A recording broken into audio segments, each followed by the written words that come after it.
လူတွေရဲ့စိတ်ဟာတခါတရံကြတော့အခက်ခဲတွေနဲ့ကြုံတွေ့နေတဲ့အခါမှာစိတ်ဓာတ်တွေဆုံးနေပြီးတော့သွားတတ်ကြတယ်တခါတရံကြတော့လေစိတ်အားတွေတက်ကြွပြီးတော့နေတဲ့အခါမျိုးလည်းရှိတယ်အဲ့ဒါလို့စိတ်ဓာတ်တွေကျနေတဲ့အခါမှာဝိုင်းဝန်းပြီးတော့အားပေးစကားပြောကြရတယ်လူတွေကထင်ကြတယ်အားပေးစကားပြောတတ်တယ်လို့ထင်ကြတယ်လူတွေစိတ်ဓာတ်အကျဆုံးဟာဘယ်ချိန်လဲလို့တရားချခင်သူတော်စင်ပြိဿတ်တို့သိဖို့လိုတယ်နော်လူတိုင်းနောက်ဆုံးကြုံရမယ့်တနေ့သောအချိန်ဆိုတာဘာအချိန်လဲသေကံဤအချိန်ပေါ့ဟုတ်ကဲ့လားလူတိုင်းဟာမရှောင်လွဲနိုင်ဘူးတနေ့ကျတော့ကြုံတွေ့ရမယ်ဆိုတဲ့နောက်ဆုံးအချိန်မှာစိတ်ဓာတ်အားအငယ်ဆုံးပဲစိတ်ဓာတ်အကျဆုံးပဲလို့ဆိုလို့အဲ့ဒီအချိန်မှာဘာလို့တင်တယ်လဲကြံတဲ့လူတွေကနော်လုံးတင်လုံးထိုက်တာဘာလို့တင်တယ်လဲခုခေတ်ရောဘာတွေလုံနေကြလဲဒါကိုလေးလာသုံးသပ်ပြီးတော့ကြည့်ဖို့ကိုလုံးတဲ့အလုပ်တွေကမှန်ကန်မှုရှိရလားခုခေတ်လုံနေကြတဲ့လူတွေကမှန်ကန်မှုရှိရလားအားပေးစကားပြောတာရောဟုတ်ကဲ့လားအားပေးစကားပြောတာမျိုးမဟုတ်ဘဲနဲ့ခြောက်တွန်းချတာမျိုးတွေရောဖြစ်မနေဘူးလားလို့စဉ်းစားဆင်ခြင်တဲ့နော်မစဉ်းစားမဆင်ခြင်မဲနဲ့လှုပ်တဲ့လှုပ်ရမှန်သမျှဟာကောင်းကျိုးချမ်းသာကိုမပေးတတ်ဘူးအရာရာဟာပညာနဲ့ဆင်ခြင်ပြီးတော့မှလှုပ်တဲ့လှုပ်ထိုက်တယ်တဲ့မြတ်စွာဘုရားကမဟာနာမလို့ခေါ်တဲ့တိုင်ကဝေမင်းမဟာနာမဆိုတဲ့တိုင်ကဝေမင်းဟာမြတ်စွာဘုရားနဲ့ညီကိုတဝမ်းခွဲတော်တယ်ရှင်နုရုဒ္ဓမထေရမြတ်နဲ့ညီကိုအရင်တော်တယ်အဲ့ဒီမဟာနာမတိုင်ကဝေမင်းကြီးဟာသုတ္တရဏမင်းကြီးတို့ဗတ္တိယမင်းတို့မရှိတဲ့နောက်မှာကပိလဝမြို့ကိုအုပ်ချုပ်နေတဲ့နောက်ဆုံးမင်းလို့ပြောကောင်းပြောရမှာပေါ့နော်အဲ့ဒီမဟာနာမမင်းဟာသာသနာတော်အဆင့်တန်းနဲ့ပြောမယ်ဆိုလို့ချင်းသောတာပန်အဆင့်သောတာပန်အဆင့်ကနေတက်ပြီးနောက်သဂရဂံအဆင့်သဂရဂံအဆင့်နဲ့တန်းကုန်သွားဘဝတတ္တမှာသဂရဂံအဆင့်အနေနဲ့တိုင်းပြည်အုပ်ချုပ်မင်းလုပ်ပြီးနောက်ဆုံးကြတော့ဝိတတုပကကျူးကျော်တိုက်ခိုက်တဲ့တာယဝေမင်းတွေအပြတ်ချေမုံရေးစစ်ပွဲမှာ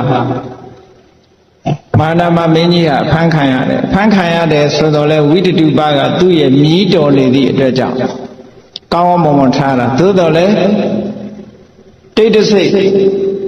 စားတဲ့ပေထဲမှာဆိုရင်တိတ်တဆိတ်သူ့စပင်ကိုသူစတုံးထုံးပြီးတော့ခြေမကြားမှာညှပ်ပြီးတော့ရေထဲမှာ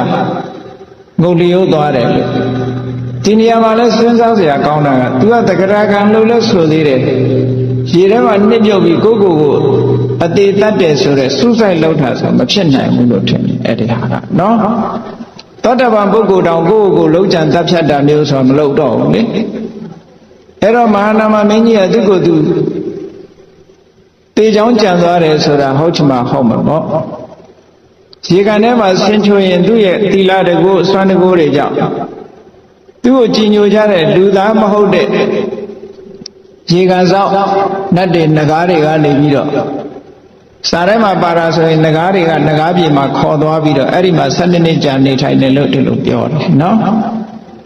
အဲ့ဒါလို့ခေါ်သွားတာဖြစ်လောက်တယ်ရေကန်ထဲမှာဆင်းပြီးတော့ရေချိုးရင်းကနေပြီးတော့ရှာလို့မရအောင်ပျောက်ဆုံးသွားတယ်ပေါ့အဲ့ဒီမဟာနာမမင်းကြီးနဲ့ပတ်သက်တဲ့တုတ်တန်နေရာဘုန်းကြီးတို့စာပေကျမ်းဂန်မှာတော်တော်များများရှိတယ်အဲ့ဒီနေရာမှာမြတ်စွာဘုရားကဘာအဆုံးမပေးထားလဲလို့ဆိုလို့ရှိရင်စဉ်းစားဉာဏ်ရှိတဲ့အမျိုးသားအမျိုးသမီးအမျိုးသားဥပဒကတယောက်ဒီမှာအမျိုးသမီးဥပဒိကမှာလည်းပါတယ်စဉ်းစားဉာဏ်ရှိတဲ့ပုဂ္ဂိုလ်ဟာတဲ့စဉ်းစားဉာဏ်ရှိတဲ့ပုဂ္ဂိုလ်တယောက်ကိုနေမကောင်းထင်မှသာဖြစ်လို့အသက်အန္တရာယ်ဆိုရင်ရောက်တော့တဲ့အချိန်ခါမျိုးမှာအာဘိစကားပြောရမယ်ဆုံးမစကားပြောရမယ်လို့ပြောတယ်နော် အဲ့ဒီအချိန်မှာစိတ်ဓာတ်အကြဆုံးအားငယ်ဆုံးဖြစ်တတ်သည့်အတွက်ကြောင့်ဒီအချိန်မှာအားပေးစကားပြောဖို့ဒါလူတိုင်းဟာဒီနေ့ဟာမကြုံတွေ့ပဲနဲ့နေလို့မရဘူးကြုံတွေ့မှာပဲเนาะလူတိုင်းဘယ်ကိုသွားနေတာတုံးဆိုရင်မွေးလာတဲ့အချိန်ကနေစပြီးဘယ်ကိုသွားတာတုံးဆိုအိုခြင်းဘက်ကိုသွားနေတာအိုခြင်းကနေဘယ်ကိုသွားတာတုံးဆိုနာခြင်းကိုသွားနေတာနာခြင်းကဘယ်ကိုသွားတာတုံးဆိုရင်တေခြင်းကိုသွားတာဒါကြောက်เสียစကားမဟုတ်ဘူးတချို့ကပြောရင်သေစကားပြောရင်မင်္ဂလာမရှိဘူးလို့နမိတ်မရှိဘူးလို့တို့ထင်တယ်မသေးမှကြားအနာပဲเนาะလွတ်ရင်တော့လည်းပြောကောင်းတာပေါ့ဘယ်သူမှလွတ်တာမှမဟုတ်ပဲနဲ့ဟုတ်တယ်မလားကိုယ်ပဲသွားနေတာတော့ဆိုတာသိဖို့မလိုဘူးလားအေးမသိတာကတော့အဲ့ဒါပညာမဲ့လွန်အားကြီးတာပေါ့ကိုယ်ပဲသွားနေတယ်ဆိုတာသိရမှာပေါ့လူတွေကပြောကြတယ်ဘယ်မှမသွားဘူးအိမ်မှာနေတာသို့တော့အိမ်နေရင်အသက်ကကြီးမသွားဘူးလားကြီးသွားနေတော့ဘယ်သွားနေတယ်လို့ထင်တော့အိုရက်စီသွားနေတယ်အိုရက်စီကနေပြီးတော့နာရက်စီမရောက်ဘူးလားအေးနာရက်စီကနေဘယ်ရောက်သွားတော့ဆရာတော်ကြီးတို့ကတရားကမ္မထာနှလုံးသွင်းနိုင်တယ်သွင်းခိုင်းတယ်လို့ပဲခံနိုင်ရင်ခံမခံနိုင်ရင်သေဆိုတာဟုတ်ကဲ့လားအိုခြင်းဆင်းရဲနာခြင်းဆင်းရဲကိုခံနိုင်တဲ့အခြေအနေရှိတဲ့ချိန်မှာခံနေပြီးတော့မခံနိုင်တဲ့အချိန်ကျသေသွားတာပေါ့အဲ့သေခြင်းဆင်းရဲနဲ့လူဘဝတစ်ခုကအဆုံးသတ်ကြမြတ်စွာဘုရားလည်းဒီလိုပဲဆုံးသတ်တယ်ရှင်သာရိပုတ္တရာရှမောက္ကလန်တို့လည်းဒီလိုပဲဆုံးသတ်တယ်သို့တော့အဆုံးသတ်ကလေးကောင်းအောင်လုပ်ပြီးလို့ရပါလူတွေဟာအဆုံးသတ်ကောင်းဖို့အတွက်အသေးကောင်းဖို့အတွက်အနေကောင်းဖို့ဆိုတာလည်းလိုအပ်တယ်လို့ဒီလိုပြောကြတယ်နော်သို့တယ်လူရဲ့စိတ်ဓာတ်ဆိုတာကနောက်ဆုံးအချိန်ရောက်လို့ရှိရင်အားငယ်တတ်တယ်တဲ့အဲ့ဒီလိုအားငယ်လာလို့ရှိရင်အားပေးစကားပြောရမယ်ဆုံးမစကားပြောရမယ်အခုတချို့တိုးတက်တဲ့နိုင်ငံကြီးတွေမှာဆေးရုံတွေမှာဘာတွေထားတော့လို့ဆိုလို့ရှိရင်ဘာသာရေးဆိုင်ရာအားပေးစကားပြောမဲ့ပုံကိုယ်တွေကိုခန့်ထားလို့ရှိတယ်အခုအင်္ဂလန်တို့မှာဆိုရင်အဲ့ဒီယာဒုခန့်ထားတာရှိတယ်ဆေးရုံကြီးတွေမှာဗုဒ္ဓဘာသာဝင်တွေအတွက်ဘုန်းကြီးတစ်ပါးခန့်ထားတယ်ခရစ်ယာန်ဘာသာဝင်တွေအတွက်ခရစ်ယာန်တရားဟောဆရာဝန်အစ္စလာမ်ဘာသာဝင်တွေအတွက်အစ္စလာမ်ဟောပြောမဲ့ပုဂ္ဂိုလ်ဒီလိုဆိုင်ရာဘာသာစကားအရာဘာသာတရားအရာအားပေးစကားပြောဖို့ခန့်ထားတာချက်ပလင်လို့ခေါ်ပြီးတော့ခန့်ထားတာပဲရှိတယ်။ဘာဖြစ်လို့လဲဆိုရင်လူတိုင်းသေကံကြီးရောက်တဲ့အခါကျတော့စိတ်ဓာတ်တွေကြပြီးတော့မသွားရအောင်တက်တာနဲ့ကိုယ်ဘာသာတရားကိုအာယုံပြုပြီးသိနိုင်အောင်လို့ပေါ့နော်။အဲ့ဒါလို့လှုပ်တာကိုလည်းပဲလက်ခံတဲ့လူလက်မခံတဲ့လူရှိတယ်လက်မခံတဲ့လူကဘယ်လိုတုံးဆိုလို့ရှိရင်ကိုလိန်တဲ့လူနဲ့ပတ်ဝန်းကျင်ကိုလိန်တဲ့လူတွေကသူများကိုလိန်တာတဲ့ကိုလိန်တာလည်းပို့ဆိုးတယ်ဟုတ်ကဲ့လားဗမာပြည်မှာတော်တော်များများနေမကောင်းပြီဆိုလို့ရှိရင်နေမကောင်းတဲ့ပုဂ္ဂိုလ်ကိုအတိပေးတာနည်းတယ်ဘာယောဂလဲဆိုဥပမာပဲဆရာဝန်ကယောဂတက်လိုက်အဲ့တက်လိုက်လို့ရှိရင်ဒီယောဂကိုလူနာယောဂတဲ့မသိအောင်လို့ဖုံးထားကြလိန်ထားကြတယ်ပေါ့လိန်နာကောင်းလားမကောင်းလားစေရနာကတော့သူကသိရင်စိတ်ဆင်းရဲလိမ့်မယ်ဆိုတဲ့စေရနာပေါ့နော်လိန်နာဆိုတာဒီပြင်ကိစ္စတွေလည်းလိန်ကြတာပဲလေသားသမီးတွေကအမေမသိစေနဲ့အဖေမသိစေနဲ့များမလားဘူးလားအဲ့ဒါမျိုးတွေအမြဲတမ်းအသက်ကြီးလာပြီဆိုရင်အလိန်ခံနေရပြီလို့သာအောက်မေ့နော်ကိုလည်လာပြီလို့မအောက်မေ့နဲ့လူငယ်တွေရဲ့အလိန်ကိုအမြဲခံနေရတယ်လို့ပဲအောက်မေ့ပြီတော့ဘာပဲဖြစ်ဖြစ်တဦးတယောက်ကတဦးတယောက်ကိုလိန်တာကိုလိန်တယ်လို့ယူဆကြပြီနဲ့ကိုလိန်တာပို့ဆိုဟုတ်ကဲ့လားကိုမလိမ်မိဖို့အမတန်မှအရေးကြီးတယ်အမှန်တိုင်းသိရမယ်ဒါဒီကိစ္စမျိုးဆိုတာစဉ်းစားထားဆရာဝန်စီသွားအမေရိကန်ချက်ကပ်လုပ်ယောဂရှိတယ်လို့ယောဂအမေတက်လိုက်မှတချို့သိကြောက်တယ် မသိချင်ဘူးဆိုကိုယ့်ကိုလိန်ထားတာပဲဟုတ်တယ်မဟုတ်လားသိတာမသိတာနဲ့ယောဂဖြစ်တာမဖြစ်တာနဲ့ဆိုင်ရလားမဆိုင်ပါဘူးမသိတော့မကြောက်ရဘူးပေါ့လေမျက်ကန်းတစ်စိမကြောက်တဲ့အကြောင်းမျိုးပဲသိတဲ့အခါကျတော့ယောဂဆိုတာကုစားရင်ချမ်းသာပြီမရနိုင်ဘူးလားကျမ်းမာလာဖို့အတွက်ကိုယ်မှာဒီယောဂရှိတယ်လို့သိလာလို့ရှိရင်ထိုယောဂအတွက်စေဝတ္တစာနဲ့ကုမမယ်တရားဓမ္မတွေကြိုးစားအထောက်မယ်ဒီလိုရောမဖြစ်နိုင်ဘူးလားတကယ်အဲ့ဒါလိုဖြစ်ရမှာနော်စကိုင်းဘက်မှာဆိုဆရာဝန်ကြီးတယောက်ဖြစ်တာကအသက်ကင်ဆာသို့တော့အိမ်သူအိမ်သားတွေကလိန်ထားတယ်အသက်60လို့ပဲဒီလိုပဲပြောတယ်အသက်60ဆိုရင်တော်နဲ့မသေးသေးဘူးပေါ့အသက်ကင်ဆာဆိုရင်မျောနေချက်မရှိဘူးပေါ့ဒီလိုအသိပေါ့နော်အဲ့ဒါလိုလိန်ထားပြီးတော့နေရင်ကနေပြီးတော့ယောဂအခြေအနေကပို့ဆိုးလာနောက်ဆုံးအချိန်ရောက်လာတဲ့အခါကျတော့မှသူကလည်းသူကိုယ်တိုင်ကလည်းဆရာဝန်ဆိုတော့သိတာပေါ့ပြီးတော့အဲ့ဒီကြမှာဗာပြောတော့ဆိုချုပ်ပြမသေးခြင်းသေးဘူးဘာမှလည်းမလုပ်ရသေးဘူးအစောဆုံးကသိထားပဲဆိုလို့ရှိရင်ဒီယောဂဘလောက်နဲ့အသက်တန်းကဘလောက်ပဲကြံတော့တယ်ဆိုရင်သိထားရင်ပြင်ဆင်မှုမလုပ်နိုင်ဘူးလားလုံနိုင်တဲ့အခွင့်အရေးတွေဆုံးရှုံးသွားတယ်လုံနိုင်တဲ့အခွင့်အရေးတွေဆုံးရှုံးသွားတယ်အဲ့တော့medical check up လုပ်လို့ diagnose ထဲမှာယောဂရှိတယ်လို့ဆိုရင်လည်းဝမ်းမနေနဲ့ယောဂမရှိဘူးဆိုလို့လည်းမပြောနဲ့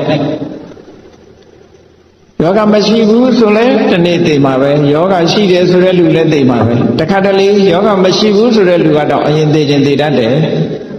မဟုတ်ဘူးလားအဲ့တော့ဘာပဲဖြစ်ဖြစ်လူဝရလာရင်နောက်ဆုံးကသိခြင်းနဲ့အဆုံးသတ်ရတယ်ဆိုတာသိထားသည်အတွက်ကြောင့်မသိခင်ကိုဘာတွေလုပ်နေတဲ့လဲမစင်စားသင့်ဘူးလားစဉ်းစားသင့်တယ်ဒီတိုင်းမနေသင့်ဘူးလူဆိုတာတနေ့သေးမှာကြီးလေသေးတာပဲငယ်လေသေးတာပဲမြတ်စွာဘုရားဟောထားတယ်လေဒေဟရာစမဟန္တာစယေဘာလာယေစပန္တိတာသဗ္ဗေမစ္စုဝတ္တယန္တိတဲ့ဒေဟရာစငယ်ငယ်လေသေးတာပဲမဟန္တာစအသက်ကြီးမှလည်းသေးတာပဲတဲ့ယေဘာလာယေစပန္တိတာမသိနားမလဲတဲ့လူလည်းသေးတာပဲတဲ့ပညာတတ်တဲ့လူလည်းသေးတာပဲတဲ့မသေးတဲ့လူရှိလားမရှိဘူးဆိုတာသိထားပြီးတဲ့နောက်မှာကိုဘာလုပ်တဲ့လဲကြောက်နေဖို့မဟုတ်ဘူးเนาะရင်ဆိုင်ရဲဖို့ဒီရင်တရားကကြောက်ဖို့မဟုတ်ဘူးရင်ဆိုင်ရဲဖို့ပဲ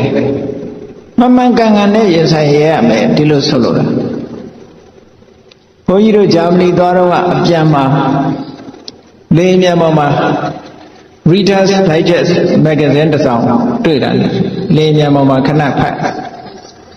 ဖတ်တော့ဘသူရဲ့အကြောင်းရေးထားတော့ဆိုအရင်တော့ကအမေရိကန်သမ္မတလောက်သွားတဲ့သမ္မတကနေဒီရဲ့ဇနီးချက်ကလင်းကနေဒီရဲ့နောက်ဆုံးနေ့အကြောင်းရေးထားတာရှိသူကနယူးယောက်ချက်ကလင်းကနေဒီဆိုတဲ့သမ္မတကတော့တက်60လောက်ရှိတဲ့အခါမှာသူယောဂရဆေးရုံတက်ပြီးဆေးကုတဲ့အခါကျတော့ဆရာဝန်တွေက diagnose မှာဖော်ပြလိုက်တယ်ဘာဖြစ်တယ်ဆိုကင်ဆာယောဂကင်ဆာယောဂဆိုတာ incurable ကုလို့မရဘူးပေါ့ကင်ဆာဆဲလေးတွေကပြန့်နှံ့နေတဲ့အတွက်ကြောင့်ကုလို့မရဘူး incurable ကုမရတဲ့ယောဂမျိုးဖြစ်နေပြီဆိုသူသိတဲ့အခါကျသူဘုရားဘာသာမဟုတ်ဘူးမဟုတ်ပေမဲ့လို့စိတ်မချအောင်သူ့မှာထိန်းတဲ့နိလန်းတော့ရှိနေတယ်ဟုတ်ကဲ့လားသူ့မှာအားကိုးရှိတယ်ဘာအားကိုးလို့ဆိုသူခရစ်ယာန်ဆိုတော့ခရစ်ယာန် God အားကိုးမှာပေါ့နော်စိတ်တည်ငြိမ်မှုလေးကိုပြောပြတာပါအိမ်ပြန်လာခဲ့တယ်အိမ်ပြန်လာပြီးဘာလို့လို့ဆိုရင်တတရရတန်တန်ရှင်းရှင်းအဝတ်စားသစ်တွေနဲ့လဲပမာလို့ဆိုဖီးလိမ့်ပေါ့နော်အဲ့ရခင်နေချာနာနာပြင်ဆင်သူ့အိမ်တန်တန်ရှင်းရှင်းအကုန်လို့သူပစ္စည်းတွေခွဲပေးတဲ့လူတွေပေးလှုပ်တဲ့နာတွေလှုပ်ဌာနလှုပ်တဲ့နာတွေလှုပ်အဲ့လိုလှုပ်ပြီးသူကစိတ်ချမ်းသာကိုယ်ချမ်းသာနဲ့အိမ်ပြန်ပြီးတော့အေးအေးဆေးဆေးအနားယူတဲ့သဘောမျိုးသူတည်သွားရင်မလုပ်ရမယ်ဆိုတဲ့ဆန္ဒတွေခေါ်ပြပြီးဒီလိုနေတာတပတ်လောက်နေတော့သူအဲ့ရပေါ်မှာပဲဆုံးသွားတယ်က ကဲသူ့အနေထားလေးကဘယ်လောက်ကောင်းဟုတ်ကဲ့ရဲဝံ့ရင်ဆိုင်သွားတယ်လို့ပြောအဲ့ဒီနေရာလေးမှာစဉ်းစားဖို့အရေးကြီးတာကဘာတော့ဆိုလို့ရှိရင်သူအားကိုးတဲ့ဂေါဆိုတာတကယ်အားကိုးရရောက်ရလားဒါပဲဒီတစ်ချက်ပဲစဉ်းစားကြရရှိတခါတလေကျတော့ကိုကတော့အားကိုးတယ်လေလူတွေကြည့်လေသားကိုအားကိုးရမလားလို့ဆိုပြီးတော့ဂရုစိုက်တာအသက်ကြီးတော့သားကိုထော်လော်ကန်းလန့်လုပ်တဲ့သားဖြစ်မဖြစ်ဘူးလားမရှိဘူးလားအေးသမီးကိုအားကိုးရမယ်ထင်ပြီးတော့သမီးလေးဂရုစိုက်ပြီးတော့မွေးထားတယ်အသက်ကြီးတဲ့အခါကျကိုယ်ရံသူဖြစ်နေတာမရှိဘူးလားရှိတယ်တကယ်အားကိုးရမယ်လို့ထင်ပေမဲ့လို့အားကိုးရဖြစ်ချင်မှဖြစ်ပေါ့အဲ့လိုတော့ရှိနိုင်တယ်ပေါ့အဲ့တော့တခြားဘာသာဝင်တွေအနေနဲ့သူတို့စာပေကျမ်းဂန်သူတို့ဘာသာတရားအရာဒါကိုအားကိုးရမယ်လို့သူတို့ထင်ကောင်းထင်တယ်သို့တော့စိတ်ကောင်းနှလုံးကောင်းထားမယ်ကိုယ်ကျင်တရားကောင်းမယ်ဆိုရင်ဘယ်ဘာသာဝင်ပဲဖြစ်ဖြစ်ကောင်းရသူတွေရောက်ဖို့ရတယ်မခဲရင်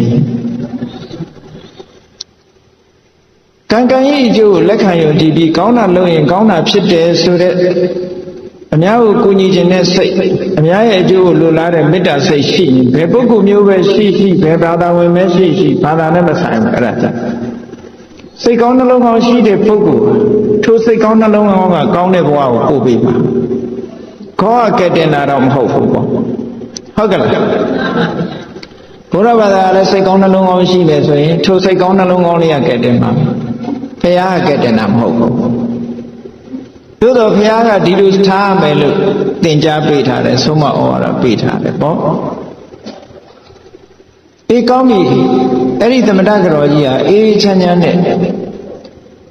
ကြောက်ကြောက်လန့်လန့်မဖြစ်ဘဲနဲ့တည်ခြင်းတရားကိုရင်ဆိုင်သွားတယ်ဆိုတဲ့အဓိပ္ပာယ်မျိုးအဲ့ဒီမှာရေးသားထားတာဖတ်ရတော့ဟောဒါလည်းအတူယူเสียရပဲလို့နော်ဗမာပြည်မှာဟိုအထက်ကမော်လိုက်မှာဒကမာကြီးတယောက်သူကတရားအမတန်အားထုတ်တယ်သူလည်းဒီလိုယောဂဖြစ်တယ်ယောဂဖြစ်တော့သူယောဂကိုသူကရှုမှတ်ပြီးတော့ယောဂဓာတ်ကိုချိန်မိတ်ပြီးတော့ခံတကူလုံးကြီးလည်းဖောရောင်ပြီးတော့အရေးတွေတောင်ထွက်ပြီးပေါက်ကွဲနေတယ်လို့ပြောတယ်အဲ့ဒါကိုပဲသူတရားရှုမှတ်နေတယ်ဆရာဝန်တွေခေါ်ဆေးကုသူ့ကိုပြောတယ်သူကသူအေးအေးဆေးဆေးနေပါရစေမကုပါနဲ့ဒီလိုတရားရှုမှတ်ရင်းနဲ့သိခြင်းတရားကိုရင်ဆိုင်သွားတယ်ဆိုတာအဲ့ဒီတက္ကမကြီးကိုကုပေးတဲ့ဆရာဝန်တယောက်ကပြောဘူးလေစိတ်တည်တည်ငြိမ်ငြိမ်နဲ့မငြီးမညူပဲနဲ့ယောဂကိုခံပြီးတော့နောက်ဆုံးနေ့ကိုကြုံသွားတယ်ပေါ့နော်အဲ့တော့လူတွေဟာအနေတက်ဖို့လိုသလိုပဲအသေးတက်ဖို့လည်းလိုသေးတယ်တဲ့ဒါကြောင့်မို့မြတ်စွာဘုရားကဒီသုတ်တံမှာဘာဟောထားတော့ဆိုအေးနေမကောင်းထိုင်မသာဖြစ်ပြီးတော့ယောဂဝေဒနာဖြစ်နေတဲ့ပုဂ္ဂိုလ်တယောက်ကိုတဲ့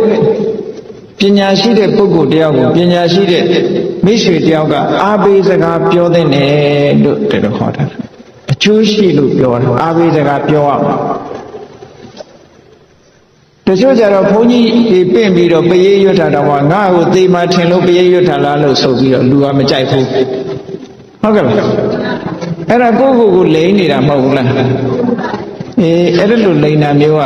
သူများလိန်တာမကောင်းတယ်လို့ကိုယ့်ကိုယ်ကိုလိန်ရင်လည်းမကောင်းဘူးနော်အမျိုးစုံလုံးလေးရှိကြတယ်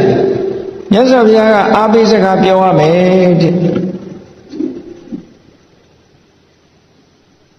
ဗမာပြည်မှာတော့တချို့ကအားပေးစကားမပြောဘဲနဲ့ဘာပြောတော့ဆိုသင်ငယ်စောနဲ့မျောနေတဲ့လူဗန်စာအုပ်ဘယ်နှထားခဲ့တော့မေးတဲ့လူကလက်ကောက်တို့စိတ်ငကတ်တို့ဘယ်နှထားတော့တည်တဲ့လူဖြောင်းမမလားအဲ့လိုမေး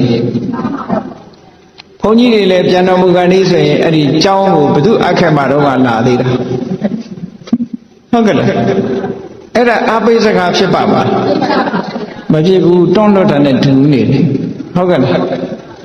အဲ့ဒါမျိုးမဖြစ်သင့်ဘူးတဲ့တကယ်ကအားပေးစကားပဲပြောရမယ်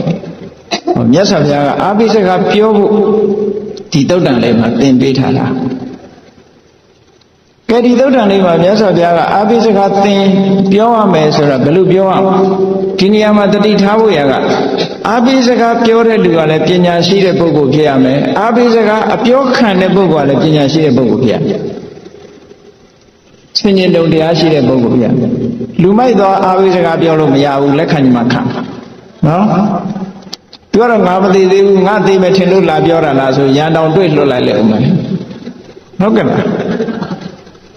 အဲ့တော့အာဘိစကားပြောတယ်ဆိုတဲ့ပုဂ္ဂိုလ်ကလည်းပညာရှိရမယ်ဒါကြောင့်မို့မြတ်စွာဘုရားကပညာရှိတဲ့ဥပဒကသည်တဲ့ပညာရှိတဲ့ဥပဒကနေမကောင်းထိုင်မသာဖြစ်နေရင်အာဘိစကားဆုံးမစကားပြောပါလို့ပြောတာအဲ့ဒါလို့အာဘိစကားပြောလိုက်ရင်အကျိုးရှိနိုင်ငံခြားတိုင်းပြည်တွေကဆေးရုံကြီးတွေမှာမျှော်လင့်ချက်ကင်းသွားတဲ့လူနာတွေဆရာဝန်တွေကစိတ်ကောက်ကုသမှုကိုဆက်မလုပ်တော့ဘူးဆိုတဲ့လူနာတွေကိုသက်ဆိုင်ရာဘာသာရေးကောင်းဆောင်တွေ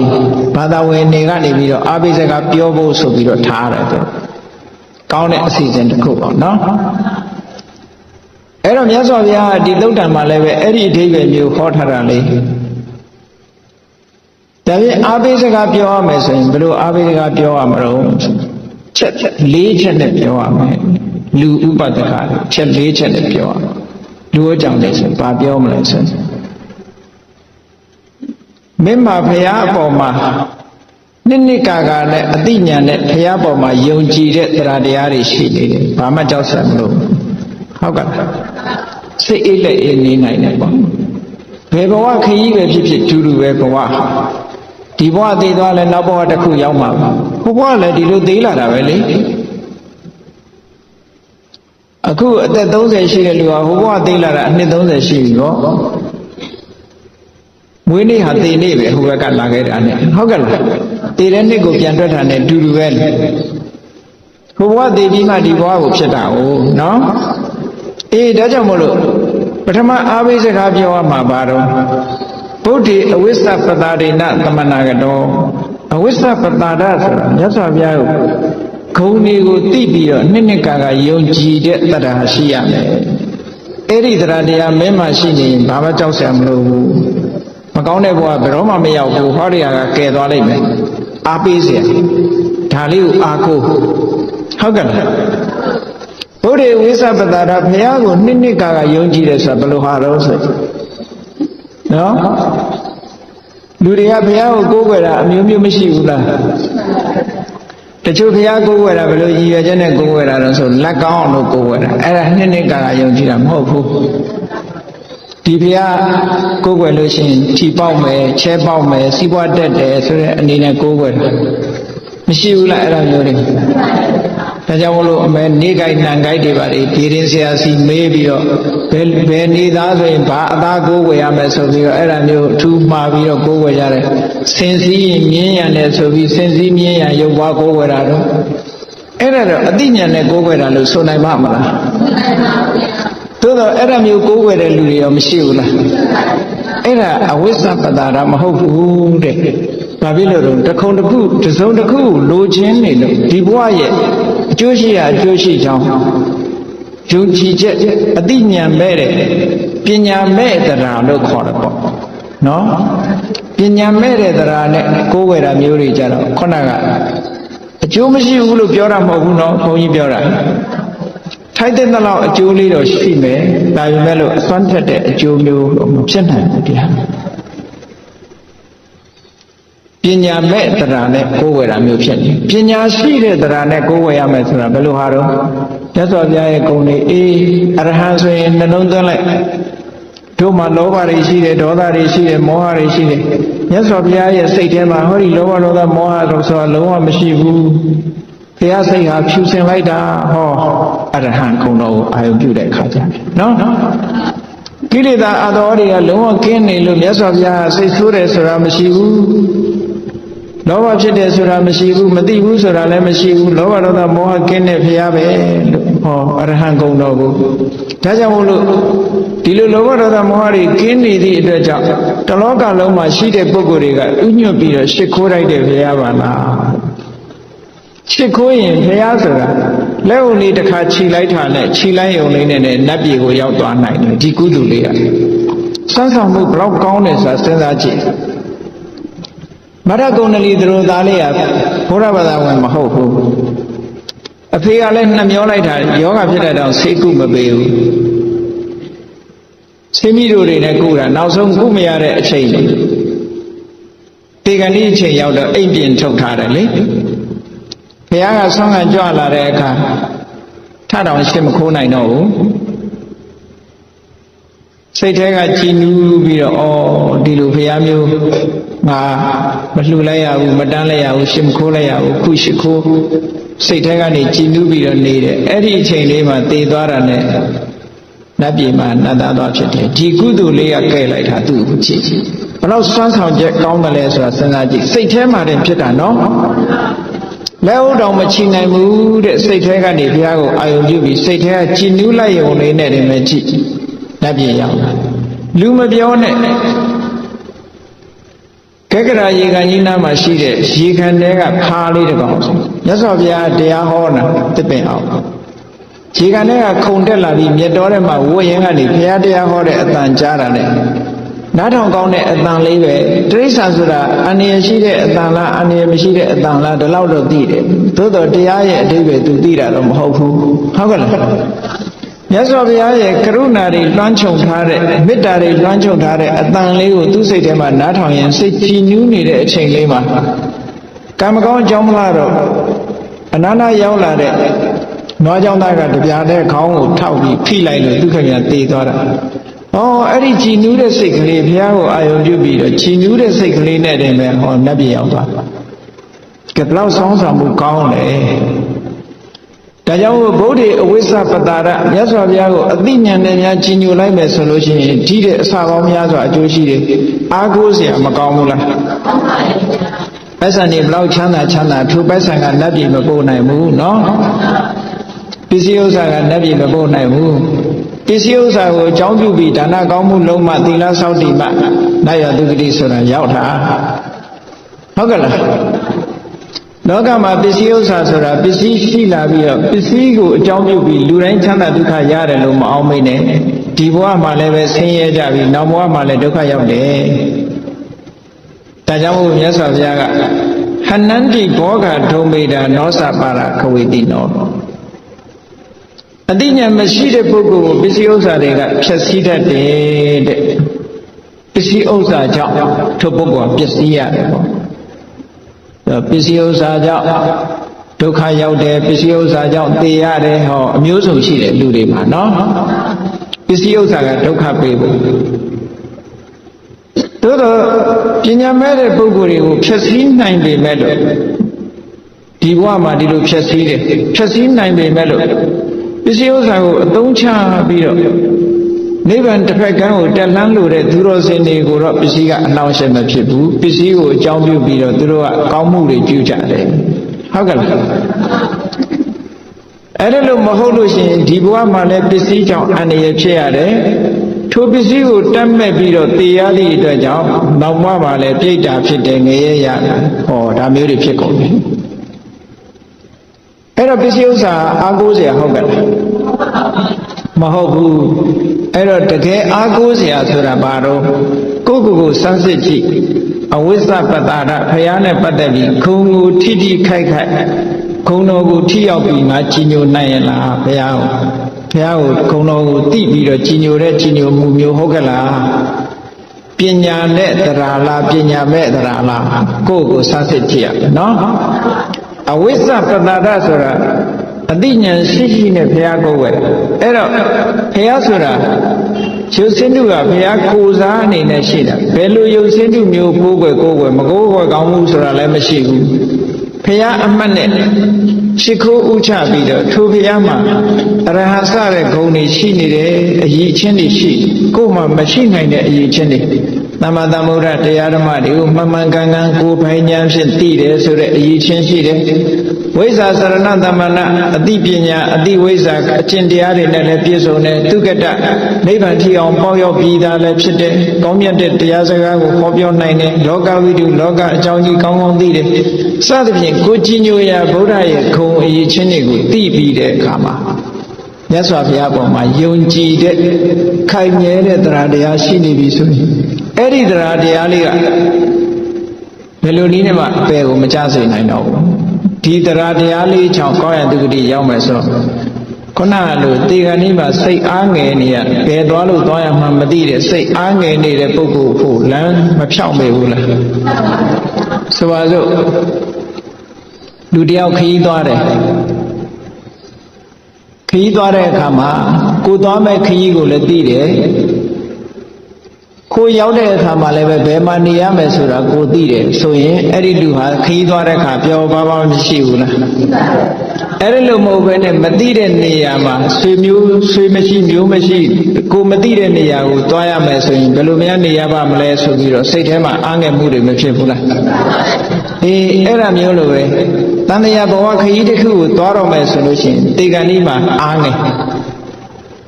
ငယ်တာတော့အမျိုးမျိုးပေါ့လက်ရှိကိုခင်မင်တဲ့ပုဂ္ဂိုလ်တွေကိုစွန့်ခွာသွားရမှာတခု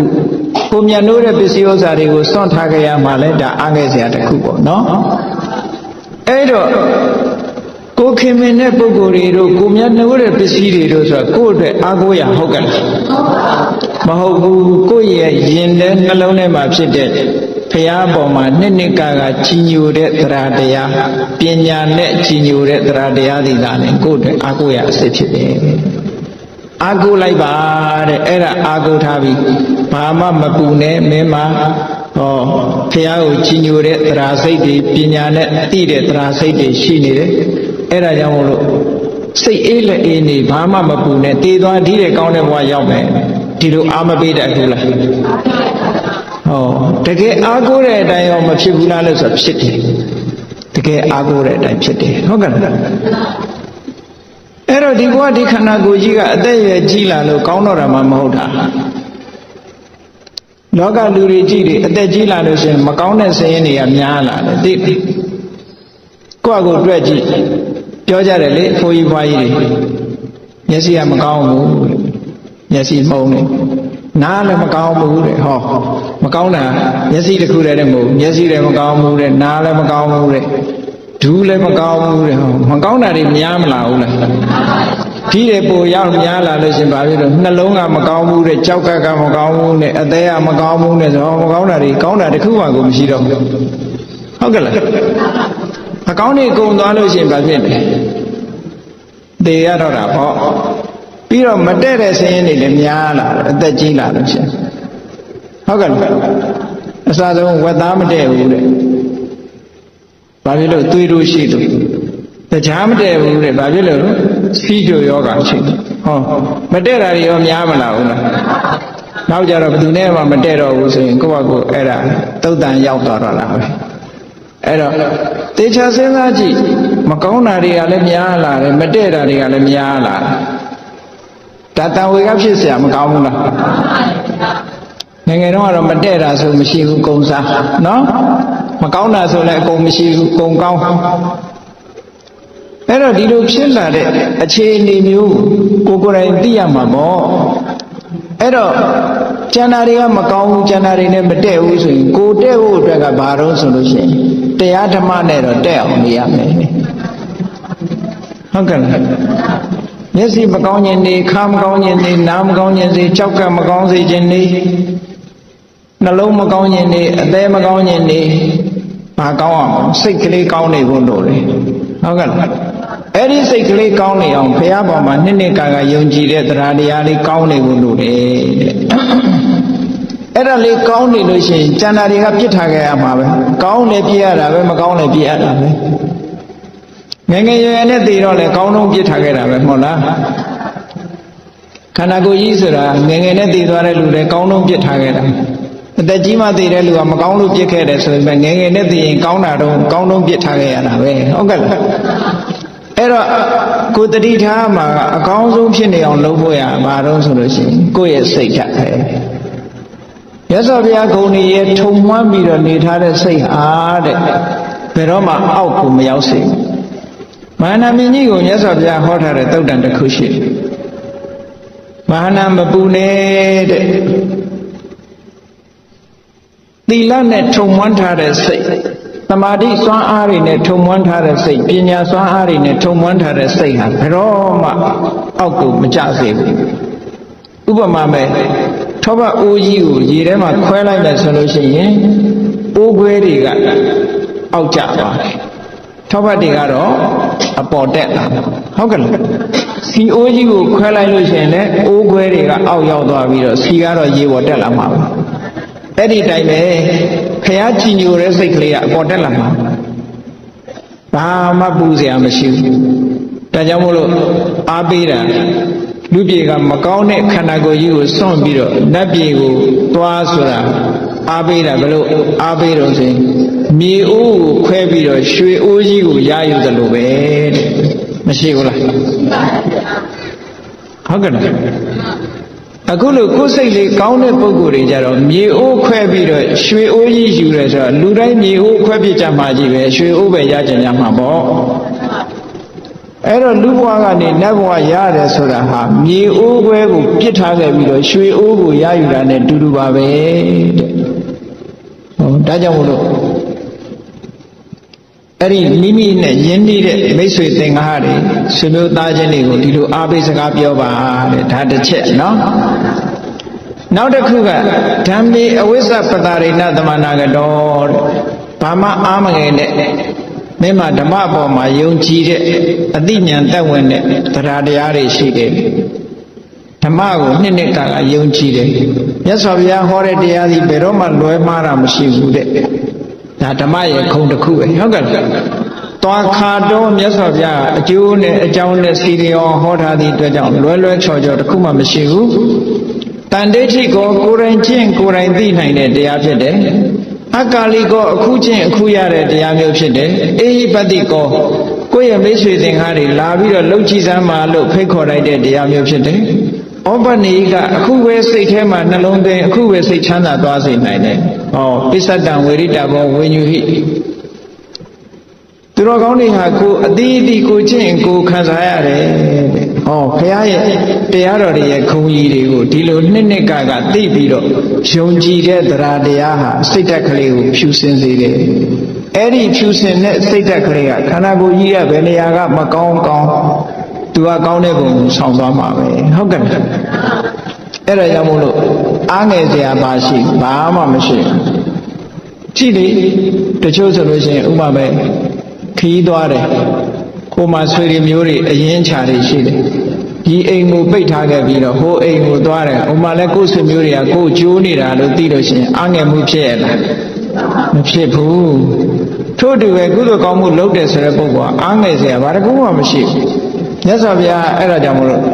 ပုံညာနိပဋိကနန္တိကုသိုလ်တွေကကျိုးနေကြမှာတဲ့ဘယ်ဘုံသွားကိုလှုပ်ထားတဲ့ကုသိုလ်တွေကိုရင်တဲ့နှလုံးထဲမှာစိတ်ဓာတ်ထဲမှာဖြူစင်ပြီးတော့နေတဲ့ကုသိုလ်တွေကကိုယ်ကျိုးနေကြမှာအဲ့ဒီလိုအားပေးစကားပြောရမယ်စိတ်ငကကြီးပယ်ထားလာလို့သွားတော့မမေးနဲ့နော်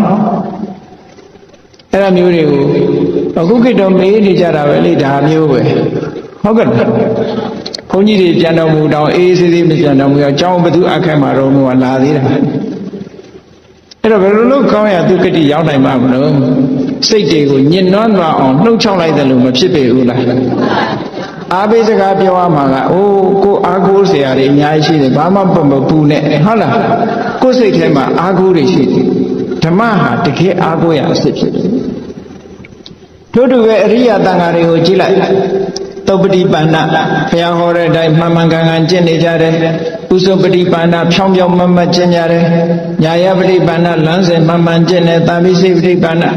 နော်ဘယ်တော့မှလွယ်မမကြည့်ပဲနဲ့မှန်မှန်ကန်ကန်ကျင့်တယ်ဆိုတော့ဟောအကျင့်မှန်ကန်မှုအကျင့်မှန်ကန်မှုတွေကိုကျင့်ထားသည့်အတွက်ကြောင့်အာဟုနေယအဝေးကယူလာတဲ့ပစ္စည်းတွေလှူဒန်းပြီးတော့ပူဇော်လိုက်တယ်ပါဟုနေယဧည့်သည်တွေအတွက်special ထားတဲ့ပစ္စည်းဥစ္စာတွေနဲ့ပူဇော်တိုက်တယ်ဟောဒက္ခိနေယအဇလိကရဏိယလက်အုပ်ချီတိုက်တယ်အနုတ္တရံဘုံညခိတံလောကသလောကရဲ့ကုသိုလ်ကောင်းမှုလှုပ်เสียလဲမြေတာလို့ဖြစ်တယ်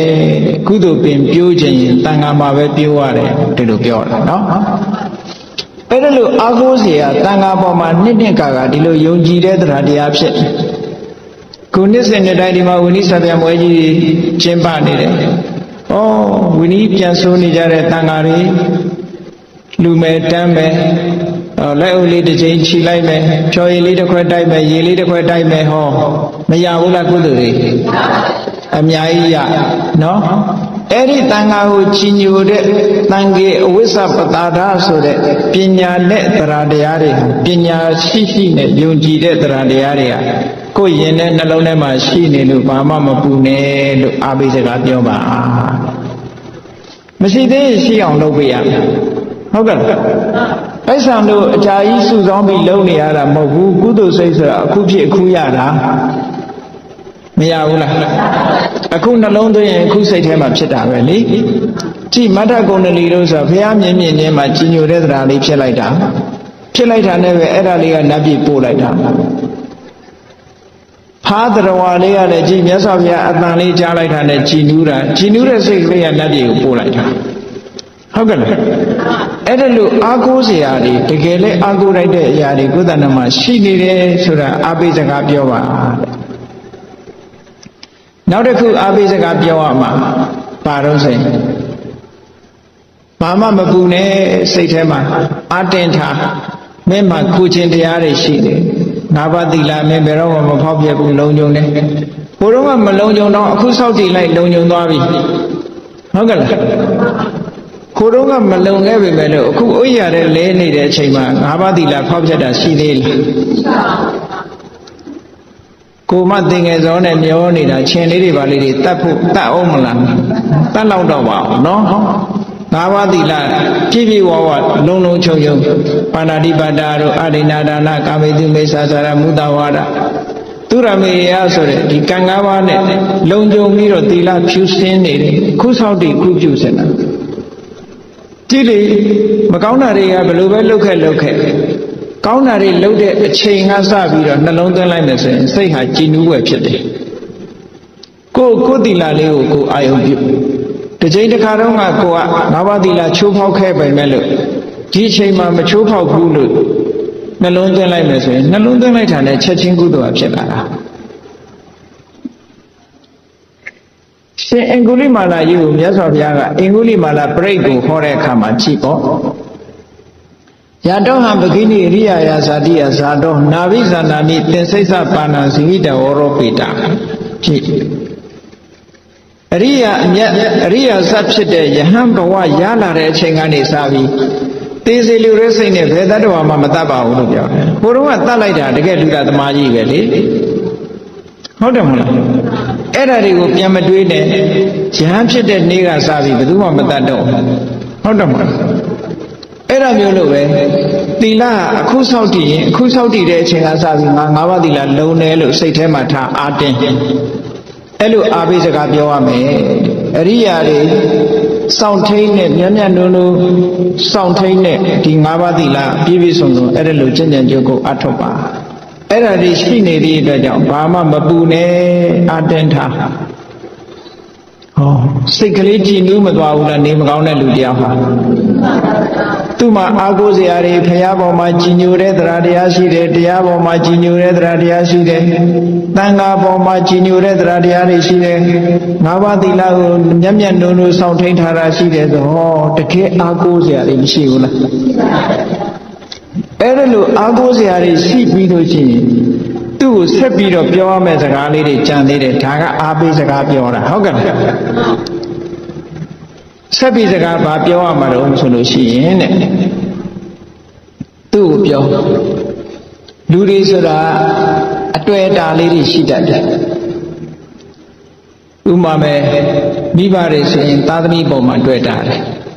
နော်အိမ်တော်ဦးစီးတွေဆိုလို့ရှိရင်သားမယားတွေပေါ်မှာတွေ့တာအဲ့ဒါကြရင်ပြောတယ်မိဘတွေပေါ်မှာတွေ့တာတဲ့စိတ်ရှိသလားမရှိဘူးလားမေးရှိနေသေးလို့ရှိရင်အဲ့တွေ့တာတဲ့စိတ်ကိုမထားပါနဲ့တတ္တဝါဆိုတာကိုယ်ကံနဲ့ကိုယ်လာတာတွေ့တာပြီးတော့မနေပါနဲ့တွေ့တာနေလဲသိမှာပဲမတွေ့တာပဲနေလဲသိမှာပဲသိမှာတူတူတော့တွဲမနေပါနဲ့လို့ပြောရမယ်ဟုတ်ကဲ့ဒါပေမဲ့ခုခေတ်အဲ့လိုပြောရင်ရံများလုံနေမလားမသိဘူးနော်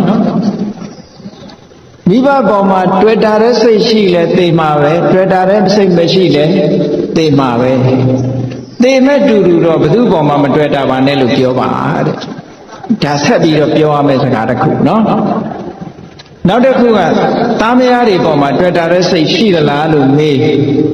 တဲ့အခါရှိတယ်ဆိုလို့ချင်း တွေ့တာတဲ့စိတ်ရှိနေလဲသေမှာပဲတွေ့တာတဲ့စိတ်မရှိဘူးဆိုလဲသေမှာပဲသေမဲ့အတူတူတော့လွတ်လွတ်ကျွတ်ကျွတ်ဘယ်သူပေါ်မှာမတွေ့နဲ့အားလုံးလွတ်လွတ်ကျွတ်ကျွတ်စိတ်ကိုလွတ်လိုက်ပါပြောစိတ်ရဲ့အတွေ့အတာကအတော်တော်ဆိုးတယ်စိတ်တွေ့တာမှုကြောင့်ဗမာတွေကလည်းပြောတယ်လေ9 ရက်တိတိအိမ်မော်ကမဆင်းဘူးလို့ဘာလို့ပြောနေကြတယ်ဟုတ်လားမကျွတ်ဘူးလို့ဘာလို့ရှောက်ပြောအတွေ့အတာရှိရင်တော့ဖြစ်တတ်တယ်လူတိုင်းမဆင်းတာတော့မဟုတ်ပါဘူးမကောင်းမှုအကုသိုလ်တွေသိများတဲ့လူကြတခါတည်းဆင်းသွားတာပေါ့ဟိုတခါကြီးတယောက်ပြောတာလို့ပဲသူကအမြဲတမ်းမိုးဆိုးလုပ်ငန်းနဲ့အသက်မွေးတာလေသူကဘာပြောတော့ဆိုရင်သူတည်လို့ရှိရင်တဲ့တွင်းတူးပြီးတော့မမြုပ်နဲ့တဲ့မြေကြီးပေါ်ဒီတိုင်းမှောက်ချထားလိုက်သူကသူရဲဝင်သွားပါမယ်လို့ပြောတယ်ဆိုလိုတာကသူကအကုသိုလ်တွေလုပ်နေတာသူတည်ရင်တော့အောက်ပဲသွားမှာပဲလို့ပြောတဲ့သဘောပဲဟုတ်ကဲ့မိုက်တဲ့လူကလည်းအဲ့လိုလောက်ထိအောင်မိုက်သွားတာနော်ပြင်ဖို့မစင်စားဘူးမြေကြီးတဲ့ရဲဝင်သွားမယ်တဲ့အဲ့တော့တွေ့တာမှုတွေကိုတစ်ခုပြီးတစ်ခုဖြည့်ရှင်းပြီးတော့သွားရမယ်မိဘပေါ်တွေ့တာသလားမိဘပေါ်တွေ့တာကိုဖြုတ်ရမယ်သားမယားပေါ်တွေ့တာရင်လည်းတွေ့တာမှုမရှိအောင်ဖြုတ်ရမယ်ပစ္စည်းဥစ္စာတွေပေါ်တွေ့တာလားတွေ့တာမှုတွေကိုဖြုတ်ရမယ်တစ်ခုချင်းဖြုတ်သွားတွေ့တာမှုဆိုတာအလွန်ဆန်းတဲ့ဆိုးတယ်နော်တိတ်တဆိုတဲ့ယန္တပါအကြောင်းအားလုံးကြားဖို့နေကြတာပဲသူညီမကနေပြီးတော့သင်္ကန်းကိုကောင်းမွန်မွန်ရက်လုပ်ပြီးတော့ချောလေးရက်ပြီးတော့ပေးလိုက်တဲ့သင်္ကန်းလေးမနေ့ကျတော့ဝတ်မယ်ဆိုပြီးတော့အားတင်းထားမဝတ်ရသေးလို့ညကျတော့အစာမကြေတဲ့ယောဂနဲ့ပြန်တော့မှုဒီသင်္ကန်းလေးပေါ်မှာဆွဲပြီးတော့တန်းဖြစ်နေတယ်လေဒီတွေ့တာမှုကဘလောက်ဆိုးတယ်ဆိုတာတီလားရှိတဲ့ယဟန်တော်အဲ့ဒီယဟန်ကတရားဓမ္မတွေကျင့်ကြံကြိုးကိုအားထုတ်နေတဲ့ယဟန်သို့သောအတွေ့အတာသွားပြီးတော့တွေ့တာမိသည့်အတွက်ကြောင့်တန်းသွားဖြစ်တယ်အဲ့ဒီလိုတန်းသွားဖြစ်တော့သေသွားပြီဆိုရင်ဘုန်းကြီးတစ်ပါးပြန်တော်မူလို့ရှိရင်အဲ့ဒီဘုန်းကြီးပိုင်တဲ့ပစ္စည်းဒီမတ္တတဏကလို့ခေါ်တယ်သေတဲ့ပုဂ္ဂိုလ်ရဲ့ပစ္စည်းဒီတန်ခိကဖြစ်တယ်တန်ဃာတွေအားလုံးပိုင်ဆိုင်တယ်အဲ့တော့တန်ဃာတွေကဒိဋ္ဌယဟန်တော်ပြန်တော်မူသွားပြီပေါ့သူသင်္ကန်းလေးကြံရတဲ့အဲ့ဒီသင်္ကန်းကိုဝေပန္တိကပြုမယ်ဆိုတော့အဲ့တန်းကစိတ်ဆိုးလိုက်တာလေငါသင်္ကန်းဘာလို့ယူရမှာတော့ငါသင်္ကန်းဘာလို့ယူရမှာတော့ကြည့်တွေ့တာကိုအကြောင်းပြုပြီးဒေါသပါဖြစ်အဲ့ဒါကိုမြတ်စွာဘုရားကကြားလို့အဲ့ဒီသင်္ကန်းကိုမဝေပညာနဲ့အောင်ထားလိုက်အောင်9 ရက်ဆိုတော့သူသင်္ကန်းလေးပေါ်မှာသူအေးဆေးဆေးနေတက်တန်းဆေးတော့9 ရက်ပဲသူကအသက်ရှည်တာကို9 ရက်ပြည့်တဲ့အခါကျသေပြီးတော့အေးဆေးဆေးအတွေ့အတာလွတ်တဲ့တာဝရိန္ဒနတ်ပြည်သူရောက်သွားတယ်တဲ့သူ့ရဲ့သီလစွမ်းအားကြောင့်တာဝရိန္ဒနတ်ပြည်ရောက်သွားတွေ့တာကသီလရဲ့အရင်လက်ဦးသွားပြီးတော့တန်ဘဝရောက်သွားတာကြောက်เสียအလွန်ကောင်းတယ်ဒါကြောင့်မို့အတွေ့အတာမထားပါနဲ့လို့ပြောပြရမယ်မတွေ့စေနဲ့တော့တွေ့ရင်အိမ်မော်ကမဆင်းဘူးဆိုတာဟုတ်တယ်ပစ္စည်းလည်းမတွေ့စေနဲ့ဘာမှမတွေ့စေရဘူးကိုလည်းမတွေ့အောင်တတိထားရမယ်နော်တွေ့တာမှုဆိုတဲ့ဒီနိကံတိဟာအလွန်ဆိုးတယ်သောတာပန်ပုဂ္ဂိုလ်ဖြစ်အောင်တော့ဟုတ်အထက်မရောက်နိုင်ဘူးအတွေ့ရှိလို့ရှိရင်တွေ့တယ်ဆိုတာဆွဲထားတာပဲလေဆွဲထားရင်ဒီနေရာပဲပြန်လာမှာပေါ့ကြည့်ဗေမိသာရမင်းကြီးဆိုတာလူတွေကြားဖို့နေတာအားလုံးဗေမိသာရမင်းကြီးဟာဖះနဲ့တွေ့ချင်းပထမဆုံးအချိန်ဖះကြွလာတဲ့အချိန်တွေ့ချင်းတရားဓမ္မနာတော့သောတာပန်ဖြစ်သွားတယ်ဝေလူအောင်ဥယျာဉ်ကြီးနဲ့ကျောင်းတော်ကြီးကိုဆောက်လုပ်လှူဒန်းထားသူဖြစ်တယ်ရသက်ပံလည်းမြတ်စွာဘုရားကိုကိုးကွယ်စိတ်ကပ်သွားတဲ့ပုဂ္ဂိုလ်ကံကောင်းအကြောင်းမလားလို့နောက်ဆုံးမှာထောင်သွင်းကျင်းချခံပြီးထောင်ထဲမှာလုံးကြံတပ်ဖြတ်ခံလိုက်ရတယ်လုံးကြံတပ်ဖြတ်မှုကြောင့်တော့သောတာပန်ဖြစ်နေသည့်အတွက်ကြောင့်သူကတောကတွေဒုက္ခတွေမဖြစ်ပါဘူးအဲ့ဒီအတွေ့အတာလေးကသူကအထက်နတ်ပြည်တွေဖြစ်နိုင်ရဲ့သားနဲ့ဘာသွားဖြစ်တယ်ဆိုစတုမာရိနတ်ပြည်ကဝိသောနတ်မင်းကြီးရဲ့အချမ်းအယံနတ်ဘလူးကြီးထဲမှာသွားဖြစ်တယ်ဒီအောက်တန်းကြဟုတ်ကဲ့စတုမာရိနတ်ဘုံဆိုတာနတ်ပြည်6ထပ်မှာအောက်ကျဆုံးနတ်ဘုံလေအဲ့ဒီနတ်ဘုံတော်မှာနတ်မင်းကြီးထဲမှာမဖြစ်ပဲနဲ့လူတို့ကလူမင်းဖြစ်ပါလေရတဲ့နတ်ထဲမှာကျတော့နတ်မင်းမဖြစ်ပဲနဲ့နတ်မင်းရဲ့အစေပါသွားဖြစ်တယ် စနဝတ္တပလို့ခေါ်တယ်သူနာမည်အာလဝကတို့နဲ့တရမ်းနဲ့ပေါ့အာလဝကတို့ပုံနကတို့နဲ့တရမ်းနဲ့နတ်ပြည်လူစစ်ဖို့ကြီးသွားဖြစ်တယ်။ဘာဖြစ်လို့အဲ့လိုဖြစ်တာတော့ဆိုတာအဲ့ဒီဘဝကိုသူတွဲတယ်။အရင်တုန်းကလည်းအဲ့ဒီဘဝမှာဖြစ်ခဲ့တယ်။9 ကြိမ်ဖြစ်ခဲ့ဘူးတဲ့အဲ့ဒီဖြစ်ခဲ့ဘူးတဲ့နေရာကိုစိတ်ကပြန်ညွတ်တာ။တေကနေကြတော့တွဲတာ။တွဲတာလိုက်သည့်အတွက်ကြောင့်အထက်နတ်ပြည်တွေမှာမဖြစ်ဘဲနဲ့အောက်နတ်ပြည်မှာပဲပြန်ဖြစ်တယ်။အဲ့တော့လူဆိုတာပြန်ပြီးတော့မွေးရတယ်နော်တတိထား။ဒါတော့ဟုတ်မှာပဲဥက္ကံနေတဲ့လူကလည်းဥက္ကံမဲ့တွေ့မယ်ထင်တယ်ကြည့်ရလားဟုတ်ကဲ့ဒီတွင်တော့ဒီပဲပြန်ဖြစ်ဖို့များတာပေါ့အတွေ့အတာရှိနေဒီမှာပဲပြန်ဖြစ်တတ်တယ်နော်အကုသိုလ်တွေကြီးမရှိဘူးဆိုရင်ကုသိုလ်ကလည်းကြီးမရှိဘူးဆိုရင်ဒီမှာပဲပြန်ဖြစ်တတ်တယ်အဲ့ဒီအတွေ့အတာရဲ့သဘောဒါကြောင့်မို့အတွေ့အတာကိုတစ်ခုချင်းဖြုတ်ပါတဲ့မိဘပေါ်တွေ့တာတဲ့စိတ်ငဲတဲ့စိတ်မထားပါနဲ့သာသမီတွေပေါ်မှာတွေ့တာတဲ့စိတ်ငဲတဲ့စိတ်မထားပါနဲ့ပစ္စည်းဥစ္စာတွေပေါ်မှာတွေ့တာတဲ့စိတ်ငဲတဲ့စိတ်တွေမထားပါနဲ့တဖြည်းဖြည်းချင်းဖြုတ်သွားလိုက်ပြီးတော့လူဘုံလူဘဝတွေ့တာတဲ့စိတ်မထားပါနဲ့ဒီတဲ့ကောင်းတဲ့ပေါ်မှာရွှေ့လိုက်စမ်းပါလူဆိုတာပစ္စည်းတွေဝယ်တဲ့အခါမှာရွေးတယ်မဟုတ်လားပစ္စည်းတွေမှာ3-4မျိုးတွေ့လို့ရှိရင်ရေးတယ်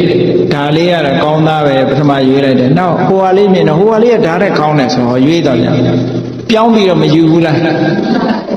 ပစ္စည်းတွေပြောင်းပြီးတော့ယူတယ်လို့ပဲအခုလဲစိတ်လေးကိုပြောင်းပေးတာလူဘုံနဲ့စတုမာတဲ့နတ်ဘုံကကောင်းတယ်လူဘုံကအတွေ့အတာတွေကိုဖြုတ်လိုက်ပါလူပြန်မဖြစ်ချင်စမ်းပါနဲ့နတ်ဖြစ်အောင်လို့ကြိုးစားပါဟောအတွေ့အတာကနတ်ပြည်ပဲရောက်သွားတခါနတ်ပြည်မှာလဲစတုမာတဲ့နတ်တဲ့တာဝရိန္ဒာကပူချမ်းသာတယ်ဟောတာဝရိန္ဒာပေါ်မှာအတွေ့လေးကိုရွှေ့လိုက်တာဝရိန္ဒာပေါ်တွေ့တဲ့အတွေ့လေးကိုတခါတာဝရိန္ဒာတဲ့ပူကောင်းတဲ့နတ်ဘုံကယာမနတ်ဘုံရှိတယ်ဆိုတော့ယာမနတ်ဘုံပေါ်တွေ့တာမှုကပြောင်းမသွားဘူးလားပစ္စည်းတွေချထားတဲ့အခါမှာဟုတ်လားတစ်ခုတည်းတစ်ခုကောင်းတဲ့ပေါ်မှာစိတ်ကရောက်သွားတယ်လို့ပဲဂျာမာကနေတုတိတာကနေနေမာနရတိကနေပရနေမိတဝတ္တဝတိဟောနတ်ပြည်6ထပ်တစ်ခုချင်းပြောင်းပြီးကောင်းတဲ့ကောင်းတာတွေရွေးသွားလိုက်တာနောက်ဆုံးပဲရောက်တော့ဆိုဗြဟ္မပြည်ကပိုကောင်းတာပေါ့ဆိုဟောကဘာချီပြီးတော့အသက်ရှည်တယ်ဗြဟ္မပြည်ကပိုကောင်းတယ်ဆိုဟောဗြဟ္မပြည်ကိုလည်းတွေ့တဲ့စိတ်လေးပေါ်လာတဲ့အခါကျတော့သူ့ကိုလည်းပြန်ဖြုတ်တယ်ဗြဟ္မဘုံဆိုတာလည်းပဲတဲ့အသက်ရှည်ပေမဲ့လို့မမြဲဘူးမခိုင်မြဲဘူးတနေ့ကြလို့ရှိရင်ပြောင်းလဲသွားအောင်မှာပဲအဲ့တော့အပြောင်းအလဲမရှိတာဘာလို့ဆိုရင်တက်ကာယនិရောဓခန္ဓာကိုယ်ကြီးလုံးဝချုပ်ငြိမ်းသွားတဲ့နိဗ္ဗာန်ပဲနိဗ္ဗာန်ထိအောင်အတွေ့အထိဖြုတ်သွားပြီးနိဗ္ဗာန်ထိအောင်ပို့ပေးလိုက်တယ်အဲ့ဒီပုဂ္ဂိုလ်ဟာတည်ငါတခဏအားဖြင့်ကတော့ကြည်စဉ်းစားကြည့်သူလိုချင်တာဘာဖြစ်သွားတော့ဆိုရင်နတ်ပြည်ရောဗြဟ္မပြည်ရောပရမလိုချင်လာတယ်နောက်ဆုံးကြတော့အဲ့ဒီလိုချင်မှုတွေ့တာမှုတွေအလုံးချုပ်ပြီးတော့ခန္ဓာကိုယ်ကြီးချုပ်ငြိမ်းတဲ့နိဗ္ဗာန်ကိုပို့မပြစ်လိုက်ဘူးလားအဲ့တော့သူ့စိတ်လေးကလွတ်မသွားဘူးလားအတွေ့အတာတွေအလုံးကလွတ်သွားတယ်အဲ့ဒီလွတ်သွားတဲ့အတွေ့အတာဟာတဲ့ယဟန္တာပုဂ္ဂိုလ်ရဲ့စိတ်ဓာတ်မျိုးလိုဖြစ်သွားပါတယ်လို့မြတ်စွာဘုရားဟုတ်ကဲ့အတွေ့အတာတွေတဖြည်းဖြည်းဖြုတ်သွားလိုက်တာနောက်ဆုံးနိဗ္ဗာန်ထိအောင်ရှိမှန်းချက်ထိအောင်ရောက်သွားပြီးတော့ရောက်ရှိသွားတယ်အဲ့ဒီတွေ့တာမှုတွေဟာယဟန္တာပုဂ္ဂိုလ်ရဲ့ကိလေသာအာသဝတွေကလွတ်သွားတဲ့အခြေအနေမျိုးနဲ့အခုဟာနဲ့အခြေအနေမျိုးနဲ့သွားမတူဘူးလားတဲ့တူတယ်နော်7 ပါးသီလစောင့်တည်တဲ့အခါတောင်မြတ်စွာဘုရားကဒီလိုဟောတာရှိတယ်ယဟန္တာပုဂ္ဂိုလ်များသည်သူ့အသက်ကိုတတ်ခြင်းမှရာသက်ပံရှောင်တော်မူကြသည်ငါလည်းပဲဒီကနေ့သူများအသက်ကိုတတ်ခြင်းမှရှောင်ခြင်းဆိုတဲ့ပါဏာတိပါဒဝေရမဏိသိက္ခာပုဂ္ဂိုလ်စောင့်တည်ထားတယ်ဒီကနေ့ငါလည်းယဟန္တာလို့ကျင့်ရပြီလို့ကိုယ်စိတ်ထဲမှာနှလုံးသွင်းလို့ဥပောဒထသုတ်မှာဒီလိုဟောထားတာရှိတယ်ဘလွန်ကောင်းတဲ့စနစ်တည်းဟုတ်ကဲ့လားအဲ့ဒါလိုပဲအတွေ့အတာတွေကိုတဖြည်းဖြည်းဖြုတ်သွားလိုက်တာနောက်ဆုံးနိဗ္ဗာန်ရောက်သွားအဲ့ဒီနိဗ္ဗာန်ရောက်သည့်ထိအောင်စိတ်ဓာတ်လေးဟာတွေ့တာမှုတွေကလွတ်ကင်းသွားတဲ့အနေအထားမျိုးလေးဟာယဟန္တာပုဂ္ဂိုလ်တွေကိလေသာအာသောတွေကလွတ်သွားတဲ့အခြေအနေမျိုးလေးနဲ့သွားတူပါတယ်ဟောအဲ့ဒါလို့ထိအောင်အားပေးစကားပြောပြီးတော့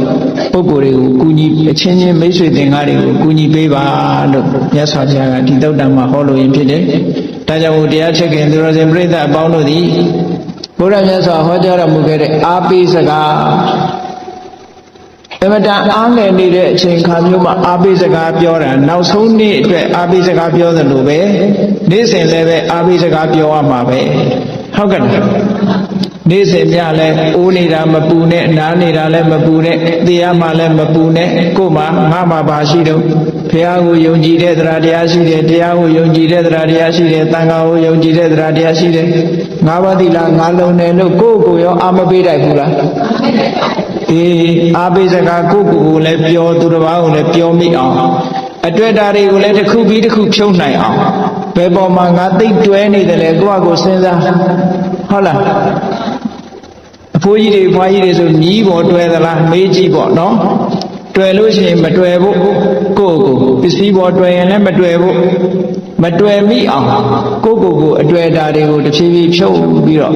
နောက်ဆုံးအတွေ့အတာကင်းရနိဗ္ဗာန်ချမ်းသာထီအောင်ဥတည်ပြီးတော့သွားနိုင်အောင်ကျင့်ကြံကြိုးကိုအထောက်ကြရမှာဖြစ်ပါတယ်ဒါကြောင့်မို့တရားချစ်ခင်သူတော်စင်ပရိသတ်တို့သည်